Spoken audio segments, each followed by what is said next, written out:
Hello, everyone. I'm a little bit late today because I had my mom came to my house and we had lunch together. So that's why this live is a little bit later than usual. Yes, it's 3 o'clock, and usually I do it at 2 p.m.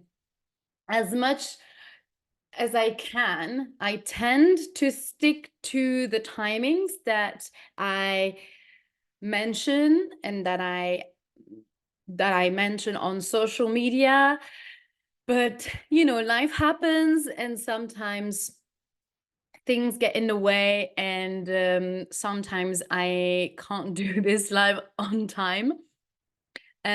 So today is one of those days, and sorry about that. But I mean, it's maybe if you can't do 2 p.m. and then you can, but you can at 3, then maybe it can be good for someone else.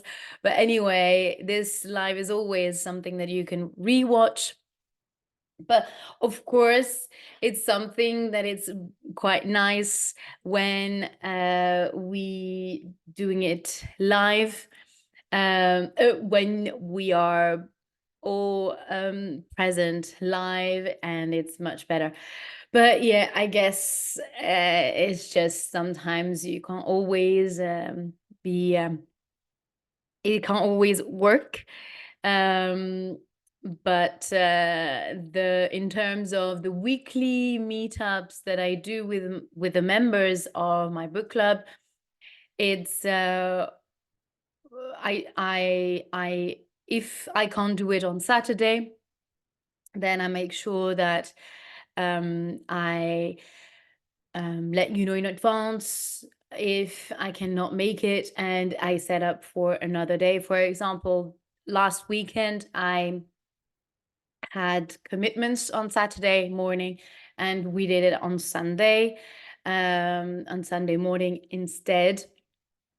So I always try to make sure that I offer people another day, another timing, so that there is always a meetup, a weekly meetup, whether it's on Saturday in the morning, or if I reschedule on Sunday or another day, I make sure of that. So you definitely know that there will always be a weekly meetup, um, whether it's even if I can't make it as usual, because the usual timing is Saturday morning at 9 a.m.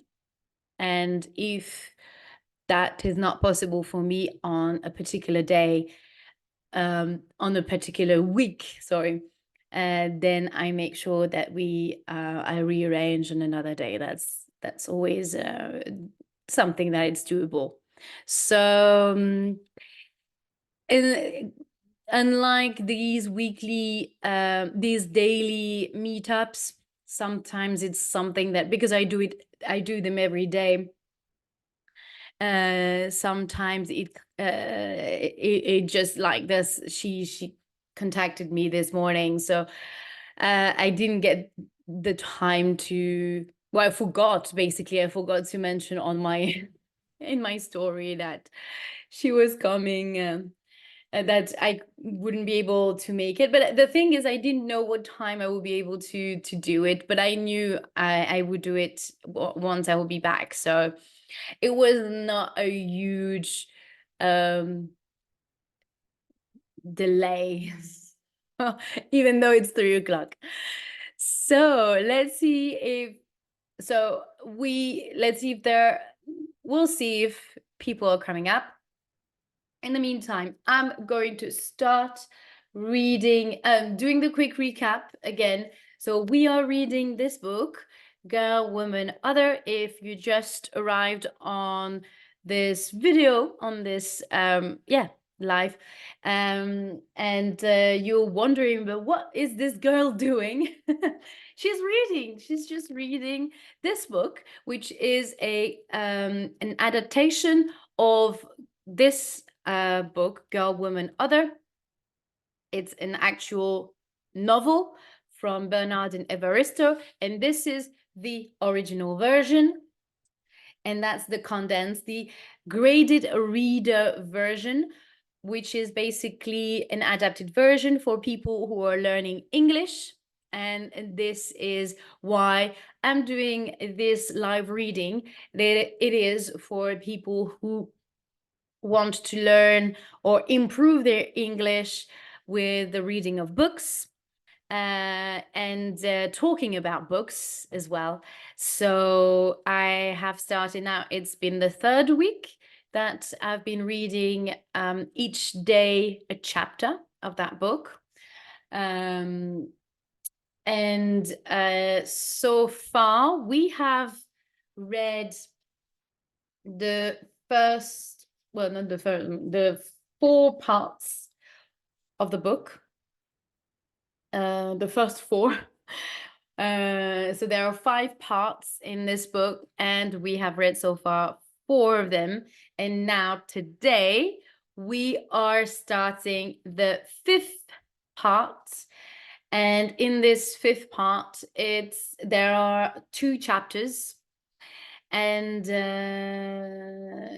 today we're going to read chapter 13, because tomorrow will be our last chapter, chapter 14, which is the epilogue of this novel. So we are reading today the chapter 13. So this book is about women, as the title says it. Yeah, girl, woman.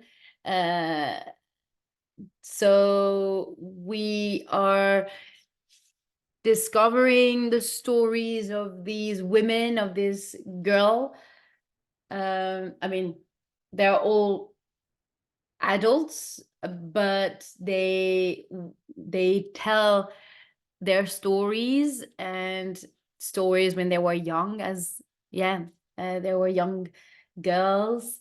And it touches on so many topics, because those women are, the particularity of these women is that they all have a Black background, Black African, whether they're coming from Africa, well, their heritage is from Africa, North, Center, or South, whatever, Africa, or the Caribbean, or some can be as well African American. So it's very diverse in terms of the color of their skin, their race. Don't really like that term. It's more about the color of their skin, or it can be also about their sexual orientation, their gender identity.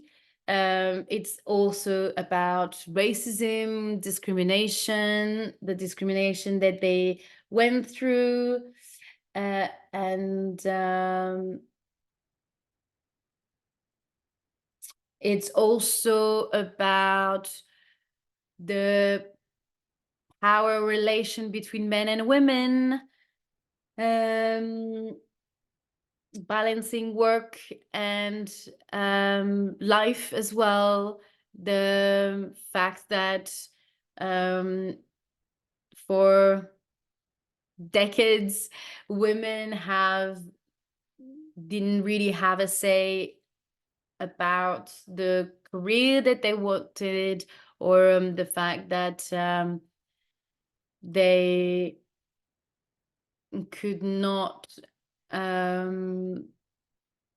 mean, yeah, they kind of were submitted to their husband's need. That could be in terms of the number of children, that they will have. That can be in terms of sexual needs as well. There is this story with Winsome in part 3 and her daughter's husband, so her son-in-law. They have an affair, but it's something that is completely justified by the mother, the mother-in-law, which is that she accepts the fact. I mean, she kinds of um um yeah, accept the fact that, or doesn't blame her son-in-law to be attracted to her and having to want to to have sex with her, because of course he's a man, because he's a man, then that's a normal thing to give what he wants. And because she was feeling so grateful from to him that he was attracted to her. I mean, she was a woman in her 50s and in search of recognition or excitement in her life, and she found it in her son-in-law. It's a little tricky here, tricky situation, and yeah, it's something that we could, that is interesting to bring to the table and discuss.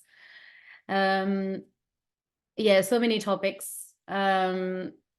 Whether it was about um, career as well, aspirations, when despite the struggle and the trauma, like Carol in chapter 4, she is a girl that was raped when she was 13. She was gang raped. So rape is already a trauma, but gang raped, it's even worse. So if you don't know the term, it means, in English, it means that she's been raped by different boys at the same time.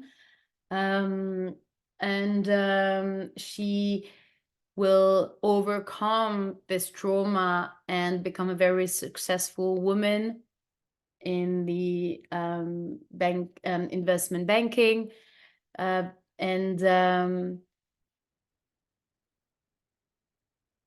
it's a very good lesson in life, a good life lesson, to read about these women, despite that it is a novel. It hits home really, because those stories, I'm sure, have been inspired by real people's life. I haven't read interviews of the author in terms of the inspiration for these women, but it's clearly something that I've seen in other movies, or I've read in the news, things that happened to women. So it doesn't come from just imagination. So it really is something that people unfortunately can relate to. And yeah, that's it's a love letter. Personally, I find this book as I describe this book as a love letter to all these women that I think were in the author's environment and surrounding. And yeah, that that book is amazing for that, and this is one of the reasons why I think this book, apart from being well written, I mean, that this has been rewritten, so it's not exact, it's not in terms of writing here, but the original book you can understand why this book has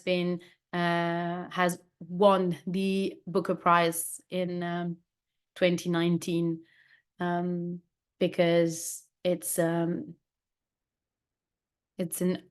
tribute to it's a tribute to these women, and a recognition of all the things that they accomplished, and despite the fact that they had a lot to overcome. First thing being the color of their skin, and second, being a woman, simply for simply being a woman in the men's world, and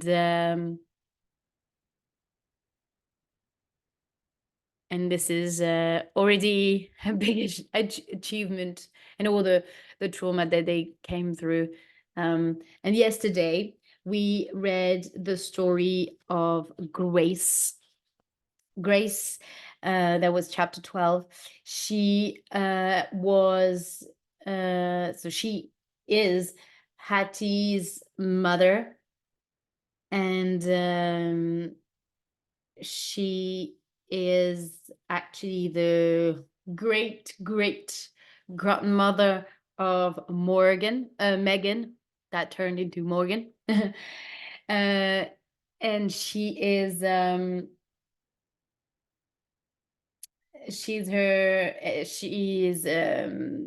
Hattie's mother, and she talked about the fact that she's a mixed race. She's mixed race, and she married a white Englishman, and he was a farmer, and he wanted a child, at least.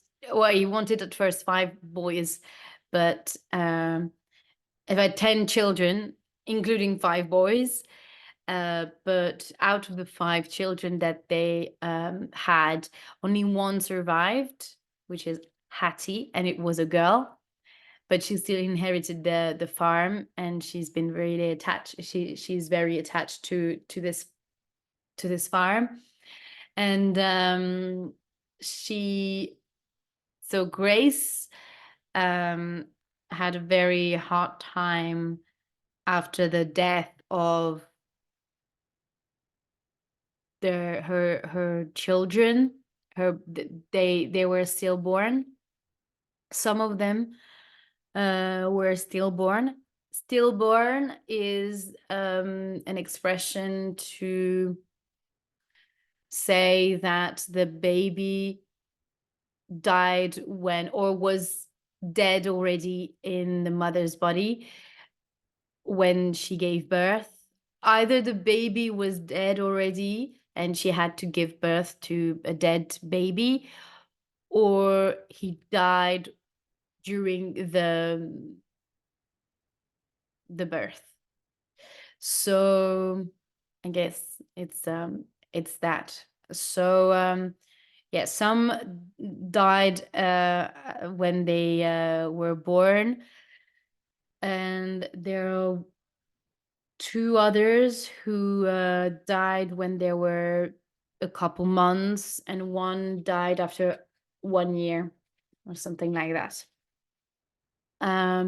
So yeah, it was a really traumatic experience, and especially with the one that was 1 year old, which was the baby she just had before Hattie, and her husband wanted to start again, to try again to have another child quite soon after the death, and Grace was not ready for it, and still she submitted to her husband, and she went through it. And when she gave birth to Hattie, she did not touch her. She couldn't touch her. She couldn't look at her. So for over 3 years, only after 3 years, she was able to grieve and to, yeah, to let go of her sadness of losing the previous baby, and welcome Hattie and be her mother, because before that she wasn't able to be her mother. And that's tough, and that's something that not so many books, or I mean, books, I think more and more now probably, but films or don't really talk about.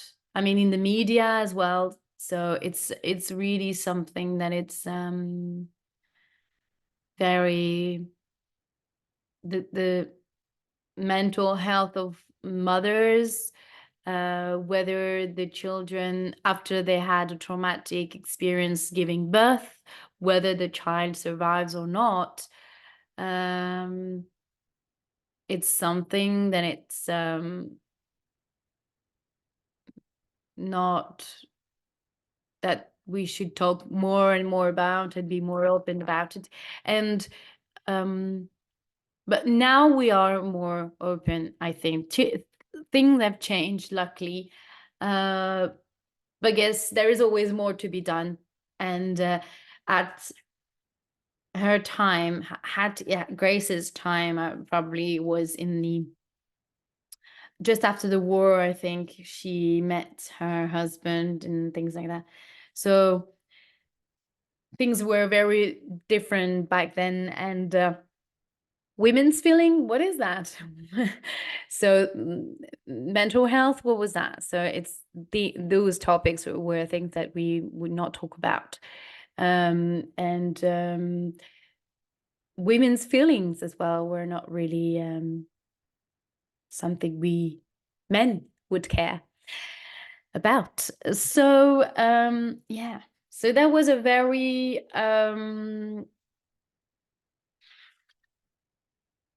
poignant and touching story yesterday about Grace.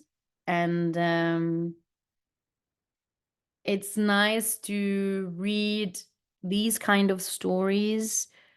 It allows us to reflect on our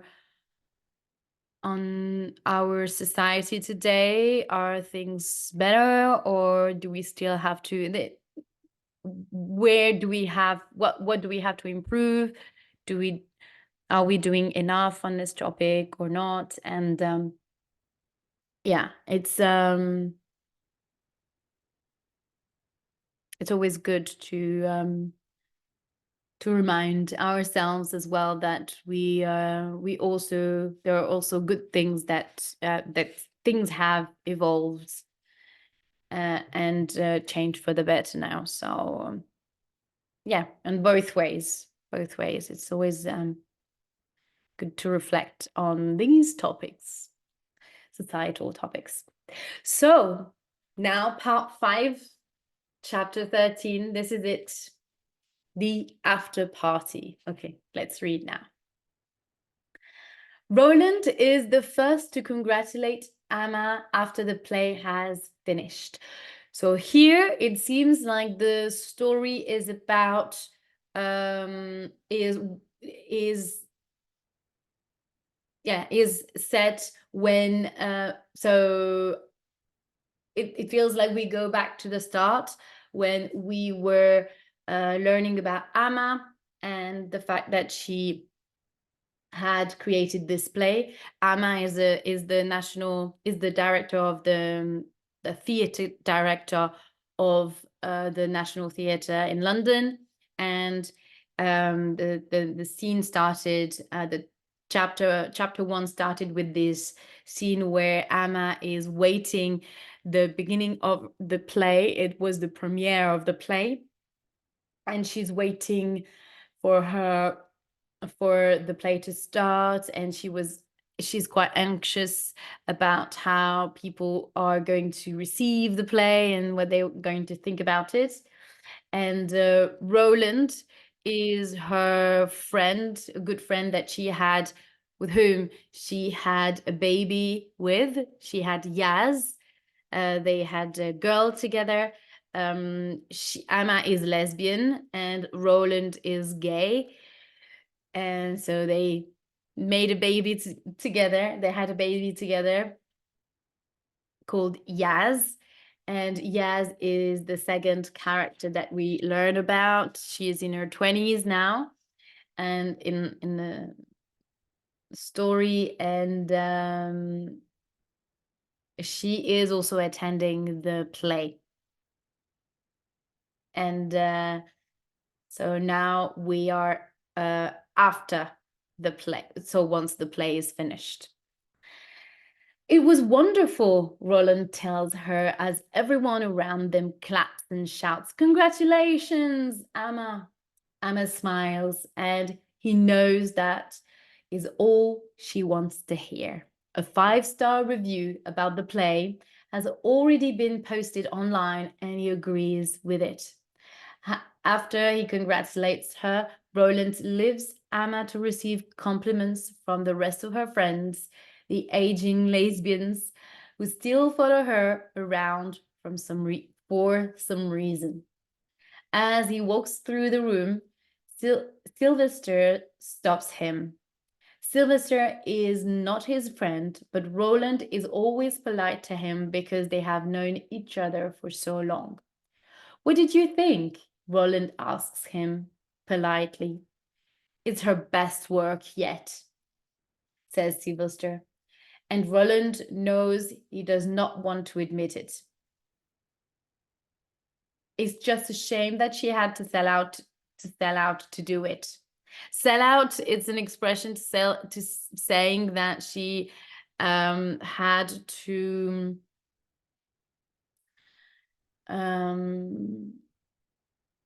sell her soul, let's say, that she had to work for the National Theatre to be able to make this play. Because she, when she was young, she was more in the underground scene of the theatre world, and he feels like she sold her soul to and her values and all that to the National Theatre because she accepted the role. So yes, moral values of Roland. Well, I thought it was no, not Roland, Sylvester, sorry, the other friend. "Well, I thought it was amazing," says Roland, and he will say the same thing tomorrow when he goes on Channel 4 News. He decides to give Sylvester a taste of what he will say tomorrow on the news. But before he can talk more about all the research he has done on the original Amazon, Sylvester puts a hand on his arm. "I don't care, Roland." And then he walks away and leaves Roland standing alone. It's annoying, but Sylvester has always been like this. He has never once admitted to reading one of Roland's books or watching him on the television when Roland knows that he must have done this.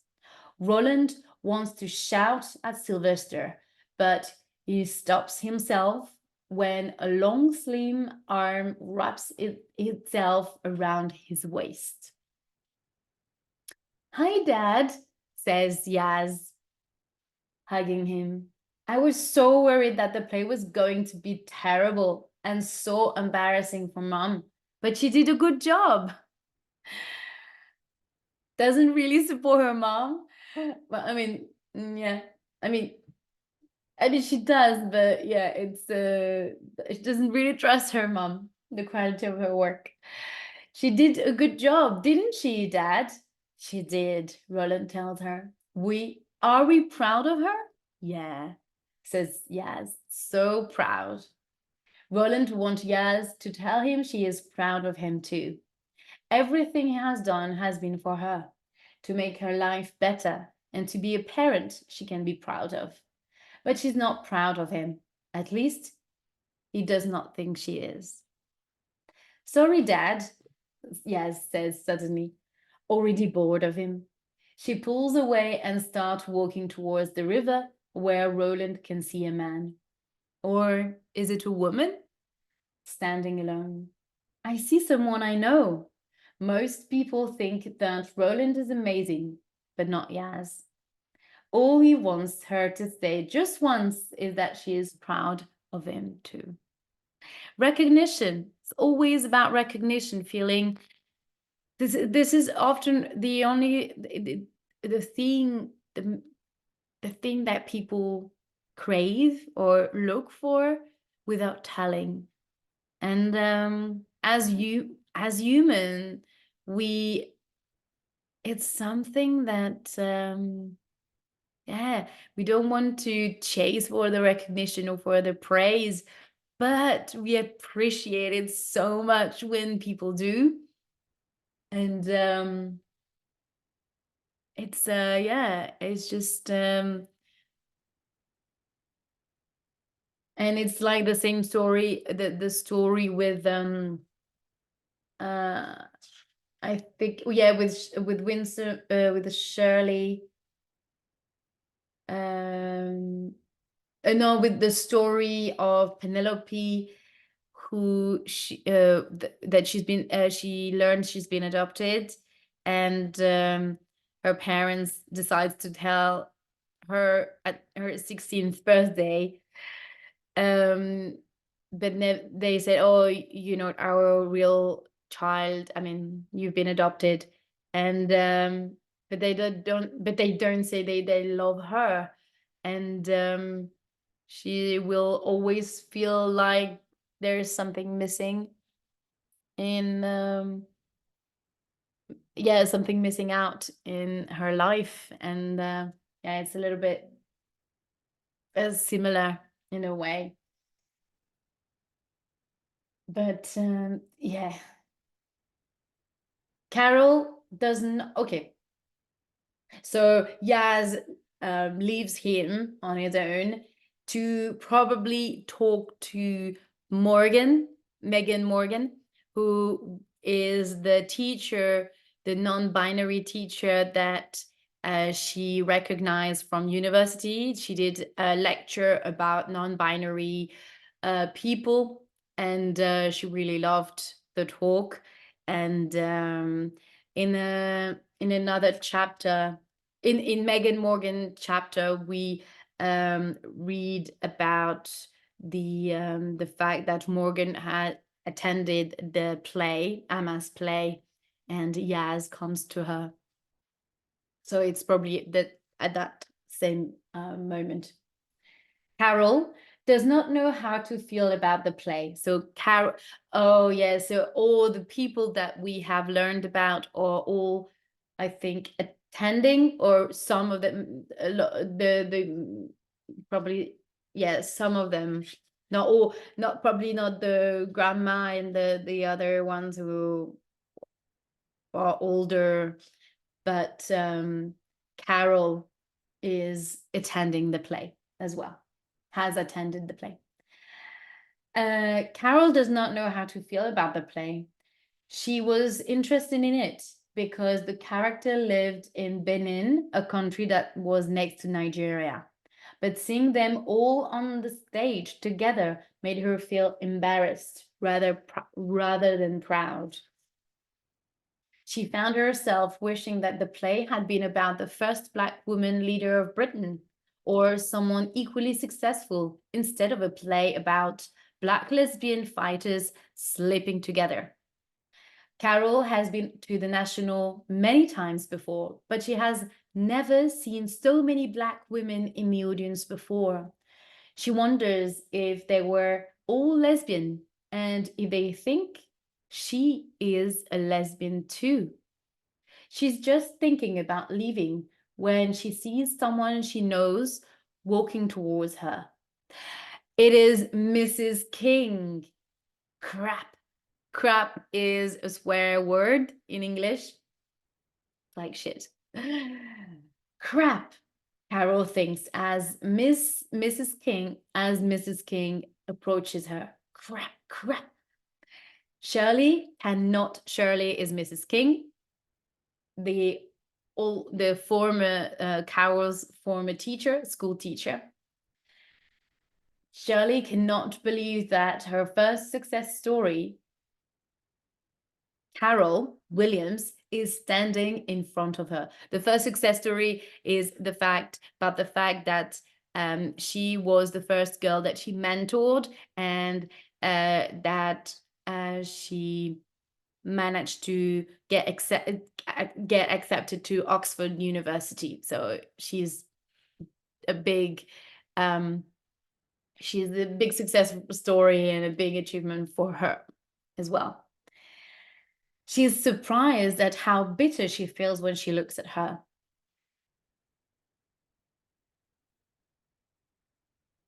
Okay, keep in touch, Carol. Keep in touch, Carol, Shirley had told her before Carol had left school. Let me know how everything goes at university. But the ungrateful child had never once written a letter. The ungrateful child here is Carol.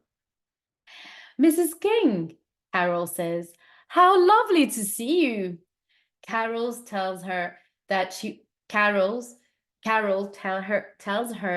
works for an investment bank, and Shirley tells Carol that she is still teaching at her old school. The school hasn't changed since you were there, Shirley tells her. The students are still mostly terrible. Shirley wonders if she sounds bitter when she talks about her job because Carol looks shocked. There is a long, awkward silence after Shirley has finished talking. Shirley breaks the silence first. Well, it's been nice to see you after so long, Carol. Yes, nice to see you too, says Carol. She looks into Shirley's eyes and sees that she looks sad. Carol remembers how strict Shirley had been when she was a teenager. But now she realizes Shirley had only been trying to help her. Carol decides it is time to fix things with Shirley. I realize, Shirley, I realized that I never thanked you for your help while I was at school. Don't be silly, Shirley replies. You don't have to thank me, even if it's something that you wanted for years. Oh, you don't need to thank me.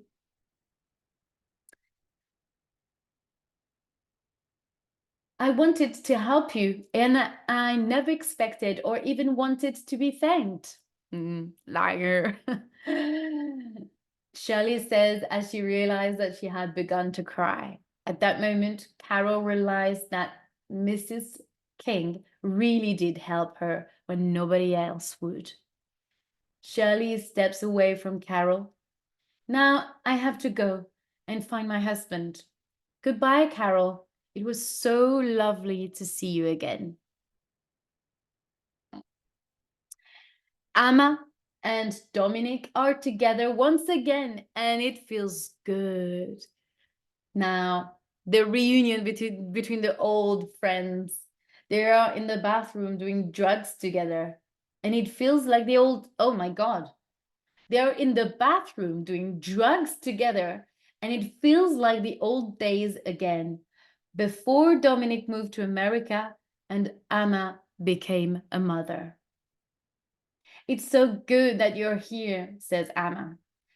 Okay, that's an interesting intake here. The fact that they're doing drugs still at their age, and it feels like nothing changed, and that drugs is very in there, very much in their in their way of living or their habits. Yeah. Interesting. And it feels like the old days again. before Dominic moved to America and Amma became a mother. It's so good that you're here, says Amma. She had not been expecting Dominic to come, and it had been a wonderful surprise to see her standing at the stage door. I'm not here for long, Dominic tells her. I'm flying back to America tomorrow. 2 planes in 48 hours. I wouldn't do this for anyone else but you. It has been a long time since Dominic last saw Amma and their friends, and it was great to be with them again. Though not Shirley, of course. Oh, okay, so they were friends as well with Shirley. Shirley was Emma's oldest friend, and in Dominic's opinion, the most boring woman in the whole world. Shirley, who she once caught glaring at Emma as Emma kissed the girl at a party. Dominic knows that Shirley does not like gay people, and she does not like her. But she is nice to her because she is Emma's friend, for some strange reason. Look, says Dominic, I brought you something to show you how far you've come.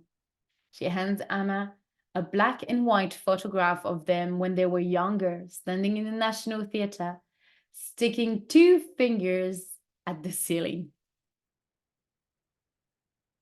Look how young we were, Dom, says Emma. It feels so long ago. That's because it was a long ago. And look at you now, Ams. Nobody can stop you now. Emma leans against the wall and smiles. This is just what she needs. Everything is perfect. Just perfect. Amma and Dominic go back to Emma's home later that night to continue their conversation. They finish off the drugs they started taking back at, everything is perfect, just perfect. Amma and Dominic go back to Emma's home later that night to continue their conversation. They finish off the drugs they started taking back at the theater and drink 2 bottles of red wine. The Last Amazon of Naomi is probably the best thing I will ever do, Dom, says Amma. And Dominic knows that Amma is sad about it. I can't imagine it getting any better than putting on a play at the National Theatre. Where do I go from there? That's why I'm here, says Dominic. Look at all those Black British actors who can't find work here. So they go to Hollywood and find success there. That's what you need to do, Amma. Come to America with me. I can't, says Amma. I have to stay here until Yaz is ready to live independently. Yaz doesn't need your help, says Dominic. She's the most confident person in the universe. Well, maybe I don't want her to live independently, admits Amma. And anyway, I love living here. I don't think I want to become a foreigner anywhere else. I love Britain too, Dominic tells her. But for me, Britain feels in the past, and I'm all about the present. Sounds like you've been talking to your therapist about this. I have, says Dominic. I've been seeing the same therapist since I left Nzinga. It's wonderful. You should try it. No, thank you, says Amma. Dominic decides to change the subject. Did you know feminism is back again? It's cool to be a feminist these days. I don't like it. What don't you like about feminism? Asks Amma. It's a good thing, isn't it? Nobody cares about doing good and making changes, Dominic replies. Now, it's cool to be a feminist. Anyone can say they are one, even if they're not. Another thing I don't like are the trans people who are trying to join the feminist movement. you should have seen how rude they were to me on the social media when I said I wanted to create a festival for women who were born as women instead of women who were born as men. I couldn't believe it. Whoa, that's a top interesting topic here. Amma laughs loudly. Dom, you're so funny. If we had social media when we were younger, I know we would have been on Twitter being mean to people with opinions like yours. You need to become more open to the trans community. And anyway, I think it's a good thing that feminism is changing. It means more women are being introduced to it and learning about their place in society and how they can make changes and how could make changes. And how could Dominique argue with that? And that's the end of chapter 13. That was a rather short one. Yeah. And tomorrow will be the last one, epilogue, which is even shorter. So that's that. This is the end. We're approaching the end. This is a sad moment. I don't know how you feel about reading, but I guess same feeling, especially when you really enjoy the book that you're reading and you just want to stay in this story again, again and again, and stay forever. Yeah. And this debate about feminism and what it's about and who is it for? Is it just for women born as women, or is it for women who are for all type of women, all kinds of women, people, women who were born men, or um or people who are, and is it also for people who are identifying as neither a man or women? um but because that's a tricky question, because we live in such a binary world, and obviously movements like feminism clearly identifies the movement of women's rights.